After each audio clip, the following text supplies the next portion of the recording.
Okay, all good, let's start. Welcome to కేడా మామా. ఈ రోజు మనం మాట్లాడబోయే టాపిక్ వచ్చేసి విజిటర్ వీసా మీద మనము జాబ్ చేయొచ్చా?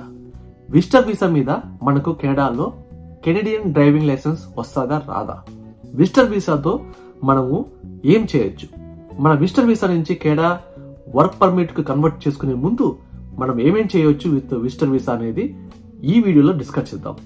So this is going to be very short video, but maximum information నేను మీకు ఇవ్వడానికి ట్రై చేస్తాను. నా ఇన్స్టాగ్రామ్ అకౌంట్ వచ్చేసి కేడా మామా వ్లాగ్స్, అందులో ఫాలో అవ్వండి. చాలా యాక్టివ్ ఉంటాను. I will answer every question what ever you ask. And also మీకు పర్సనల్ గా కాల్ చేసి మీతో మాట్లాడి మీకు మాక్సిమం నాకు తెలిసిన ఇన్ఫర్మేషన్ మీకు ఇవ్వడానికి ట్రై చేస్తాను. Now let's go in to the video. So visitor visa మీద మీకు ఫస్ట్ బెనిఫిట్ వచ్చేసి మీరు డ్రైవింగ్ లైసెన్స్ పొందవచ్చు.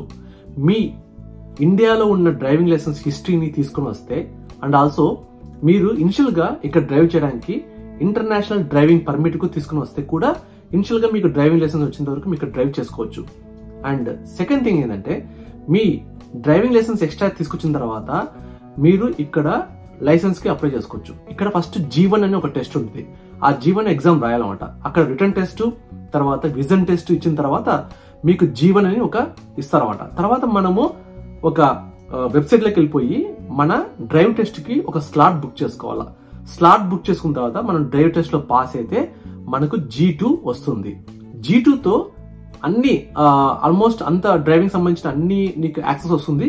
బట్ ఓన్లీ థింగ్ ఏంటంటే, మీకు ఏదో కొంచెం ఆల్కహాల్ పర్సంటేజ్ తో డ్రైవ్ చేయకూడదు, తర్వాత నైట్ టైమ్స్ కిడ్స్ తో వెనకాల సీట్ బెల్ట్ లేకుండా డ్రైవ్ చేయకూడదు అని చెప్పేసి కొన్ని రూల్స్ ఉంటాయి అన్నమాట. బట్ G2 వస్తే చాలు మనకు సర్వే కావడానికి. బట్ ఫుల్ లైసెన్స్ కావాలంటే G లైసెన్స్ తెచ్చుకోవాలన్నమాట. సో ఇది మెయిన్. మీరు కెనడాకి విజిటర్ వీసాతో వస్తే you are eligible to apply for driving licence. Basically in ఒంటారియోలో నేను చెప్తున్నాను, ఒంటారియో స్టేట్ లో నేను ఉంటాను కాబట్టి ఒంటారియోలో కొన్ని స్టేట్స్ ఉంటాయి, కొన్ని ప్రావిన్సెస్ ఉన్నాయన్నమాట. ఆ ప్రావిన్స్ లో వాళ్ళ రూల్స్ ఉంటాయి. ఆ రూల్స్ ప్రకారం మనం అప్లై చేసుకోవాలన్నమాట. సో ఎగ్జాంపుల్ క్యూబెక్ లో ఐ థింక్ మినిమం 3 months ఉంటేనే మీకు డ్రైవింగ్ లైసెన్స్ ఇస్తారు. సో అలాగమాట. సో ఒంటారియోలో అయితే నాకు తెలుసు, నేను డీటెయిల్స్ కనుక్కున్నాను, you are eligible to get a driving licence మాట. అండ్ సెకండ్ థింగ్ ఏంటంటే, మీకు హెల్త్ పరంగా మీరు ఇన్సూరెన్స్ ని తెచ్చుకోవాలా. అంటే మీరు కెనడాకి షార్ట్ ట్రిప్ వస్తున్నారు అనుకోండి, మీకు హెల్త్ ఇన్సూరెన్స్ అవసరం లేదు. అంటే అవసరం లేదంటే సిక్ పడితే మాత్రం ఖచ్చితంగా అవసరం అండి. విజిటర్ వీసా మీద వస్తే మన హెల్త్ ఖర్చులు మనమే చూసుకోవాలి. సో చాలా మటుకు మనము విజిటర్ వీసా మీద వచ్చేది ఎందుకు, ఒకవేళ చాలా మటుకు tourist visa, pure tourist visa కోసం కాకుండా మనం టూరిస్ట్ వీసా నుంచి వర్క్ పర్మిట్ కన్వర్ట్ చేసుకోవాలనుకుంటే, ఒకవేళ 2 months 3 months స్టే చేయాలనుకుంటే ఎప్పుడైనా గుర్తుపెట్టుకోండి, మీరు హెల్త్ ఇన్సూరెన్స్ తీసుకోవాలన్నమాట. సో తీసుకుంటేనే మీకు ఏదైనా హెల్త్ ప్రాబ్లం వస్తే అది అడ్రస్ చేయొచ్చు.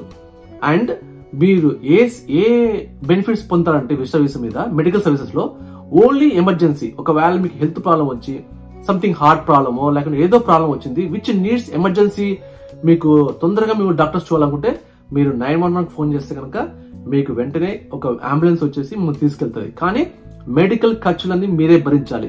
ఒకవేళ అంబులెన్స్ కు ఛార్జ్ అయితే మీరే పే చేయాలి. But they will come and they will pick up you. అది రెండో బెనిఫిట్. ఇంతకు మించి ఇంకా పెద్ద బెనిఫిట్స్ అంటూ ఏముండవు మీకు విజిటర్ వీసా మీద. విజిటర్ వీసా మీద మీరు ఇక్కడ వర్క్ చేయకూడదు. చాలా మంది సబ్స్క్రైబర్లు నన్ను అడుగుతున్నారు, విజిటర్ వీసా మీద వచ్చి నేను ఏదో ఒక జాబ్ చేసుకోవచ్చు అని చెప్పేసి. It's illegal to work on visitor visa. So మీరు విజిటర్ వీసా మీద వచ్చినప్పుడు జస్ట్ ఓన్లీ డ్రైవింగ్ లైసెన్స్ పొందుకొని దాన్ని బేస్ చేసుకుని మీరు వర్క్ పర్మిట్ కన్వర్ట్ చేసుకొని ట్రై చేసుకోవచ్చు. కొన్ని జాబ్స్ ఉంటాయన్నమాట, డ్రైవింగ్ లైసెన్స్ జాబ్స్. అంటే కొన్ని ఎయిర్పోర్ట్ సర్వీసెస్ కానీ కొన్ని వగైరా డ్రైవింగ్ జాబ్స్ ఏమైనా ఉంటే ఆ జాబ్స్ కి అప్లై చేసుకుని మీకు వర్క్ పర్మిట్ వస్తే ఇప్పుడు వచ్చిన డ్రైవింగ్ లైసెన్స్, అంటే కెనడాలో వచ్చిన డ్రైవింగ్ లైసెన్స్ మీకు ఉపయోగపడుతుంది అనమాట. So that's it guys. నేను ఇన్ఫర్మేషన్ ఇవ్వడానికి మీ ముందుకు వచ్చాను.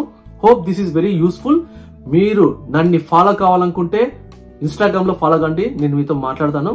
అండ్ ఆల్సో మీకు ఈ వీడియో నచ్చినట్టే like and subscribe. Please forward this videos. చాలా మటుకు చాలా మందికి ఈ వీడియోస్ ఈ ఇన్ఫర్మేషన్ గురించి తెలియదు మాట. విజిటర్ వీసా మీద వస్తే మనం ఏమేమి చేయొచ్చు అనుకుంటారు, అది తప్పు. అలా చేయలేము, కొన్ని మాత్రమే చేయగలము. So hope you like it. Have a great day.